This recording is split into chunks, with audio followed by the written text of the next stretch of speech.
Philippians chapter 2 verse 6. Who, though he was in the form of God, did not count equality with God a thing to be grasped. Paul precludes the idea that Jesus thought nothing of himself. Our Lord thought truly of himself.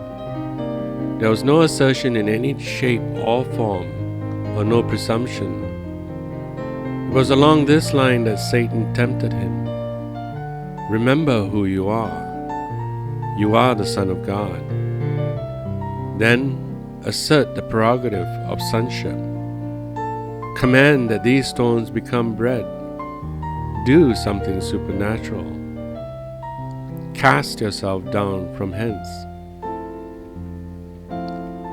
It was a temptation to the fulfillment of the incarnation by a shortcut.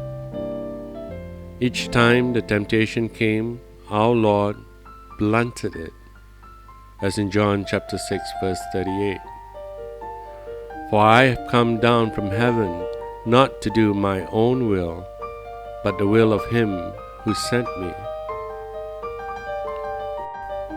Paul connects the two things on equality with God, not a thing to be grasped. Our Lord never once asserted his dignity. He never presumed on it. When we are sanctified, the same temptation comes to us. You are a child of God, saved and sanctified. Presume on it. Think it something to be grasped. As long as our thought is fixed on our experience instead of on the God who gave us the experience, the habit of making nothing of ourselves is an impossibility. If we think only along the line of our experience, we become censorious, not humble. Sanctification is the gateway to a sanctified life, not to boasting about an experience. The habit of forming the mind of Christ will always make us obey our Lord and Master as He obeyed His Father. And there are whole domains of natural life to be brought under the control of this habit.